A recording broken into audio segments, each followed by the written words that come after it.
ये concept of economics की series इसमें देखेंगे हम 25 पॉइंट्स। ऑटोर्की है कि ऑटोर्की मतलब सेल्फ सफिशिएंसी। कोई भी कंट्री इंटरनेशनल ट्रेड नहीं करती क्योंकि उसके पास अपनी रिसोर्सेज सारे हैं, तो ये कहेंगे ऑटोर्की। ऐसे टर्म पूछा जाता है कि है क्या। एंटी ट्रस्ट क्या है? एंटी ट्रस्ट ये है कि जो कारपोरेट मर्जर है उसे होने से रोकता है। ऐसा ना हो कि मोनोपोली हो जाए, मतलब एक का ही राज चले किसी एक सेक्टर में, तो गवर्नमेंट इस चीज़ को रोकती है। इसे कहते हैं एंटी ट्रस्ट।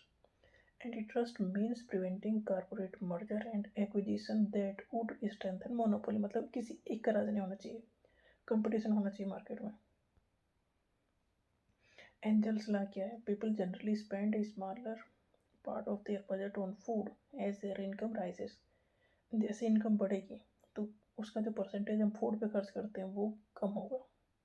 ये एंजल्स लॉ है कि हम जो खर्च कर रहे हैं फूड पे, अगर हमारी इनकम बढ़ती जाएगी तो फूड पे खर्च होने वाला परसेंटेज कम होता जाएगा। एम्बार्गो मतलब prohibition of entry of goods from certain countries into a particular country, मतलब हम अपनी कंट्री में तो किसी दूसरी कंट्री को कोई सामान आने से रोक दें, तो इसे कहेंगे एम्बार्गो।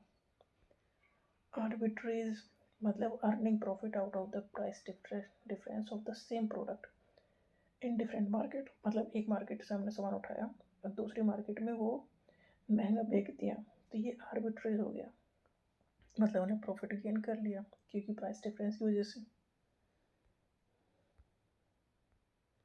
बाउंटी क्या है? बाउंटी है subsidy paid by the government.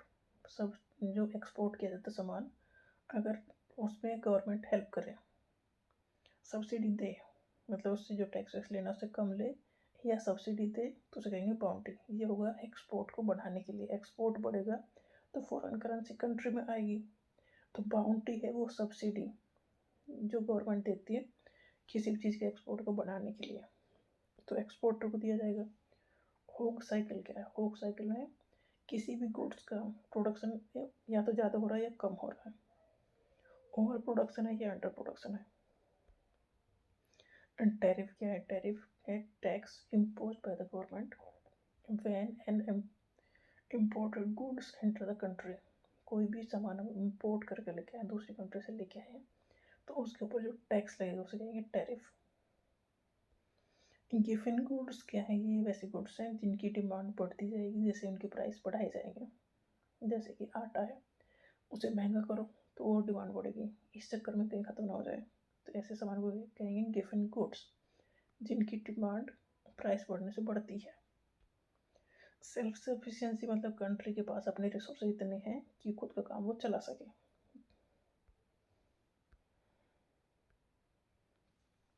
Dept trap, ये कोई भी कंट्री इतने डेप्ट में चल रही है कि उसने इतना कर्ज ले रखा है कि उस कर्ज का जो इंटरेस्ट है उसे पे करने के लिए भी उसे लोन लेना पड़ रहा है, तो एक चक्कर में वो फंस गया। एक ऐसी साइकिल जो टूट नहीं रही है, तो डेप्ट ट्रैप है कि कोई भी कंट्री लोन पे जो इंटरेस्ट दिया जा रहा है उस इंटरेस्ट को पे करने के लिए भी लोन ले। क्रॉस सब्सिडी ये है कि एक एरिया से हमने जो इनकम की है उसका जो प्रॉफिट है हम दूसरे एरिया में सब्सिडी के फॉर्म में दे दें। डच डिजीज क्या है? ये increase in one form of net export, किसी एक चीज़ का ही एक्सपोर्ट बढ़ता चला जा रहा है। और कौन चला क्या दिखाता है? ये दिखाता है relationship between unemployment and growth rate in an economy. Growth rate और अनएम्प्लॉयमेंट के बीच में जो रिलेशन दिखाता है वो दिखाता है कौन सा। निंजा जो है, जो एक्रोनिम्स यूज होता है वो होता है नो इनकम नो जॉब्स और एसेट्स के लिए।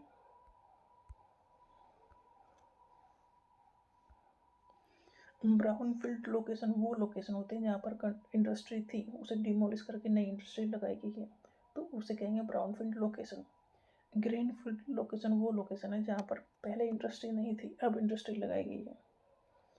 कंज्यूमर ड्यूरेबल्स वो सामान है that are consumed over relatively long period of time, मतलब ऐसे सामान जो लंबे टाइम के लिए हम यूज़ करें, जैसे कि घर है तो सालों साल यूज़ करेंगे, तो ये कंज्यूमर ड्यूरेबल्स है। कंस्पिकुअस कंजप्शन वो है कि जो दिखावे के लिए लिए जाए, शो ऑफ करने के लिए लिए जाए सामान। होल्डिंग मतलब किसी भी चीज़ को छुपा कर रख लेना, मतलब उसे कोई यूज नहीं, बस हमने रख लिया है। अनप्रोडक्टिव रिटेंशन ऑफ मनी और गुड्स, ये है होल्डिंग। फ्रिक्शनल अनएम्प्लॉयमेंट क्या है? जब हम जॉब चेंज कर रहे हैं तो एक जॉब से दूसरी जॉब पे जाने के बीच का जो टाइम है वो है फ्रिक्शनल अनएम्प्लॉयमेंट।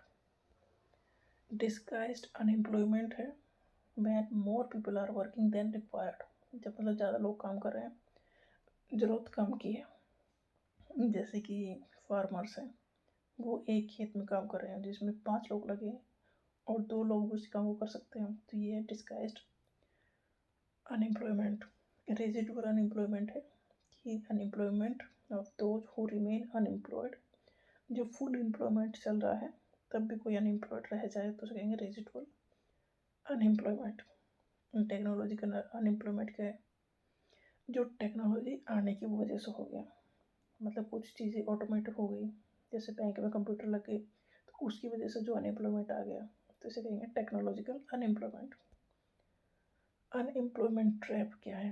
अगर अनएम्प्लॉयड रहने के लिए सब्सिडी उनको कुछ पैसा दिया जाए, अलाउंस दिया जाए, तो फिर वो काम करेंगे ही नहीं, तो इसे कहेंगे अनएम्प्लॉयमेंट ट्रैप।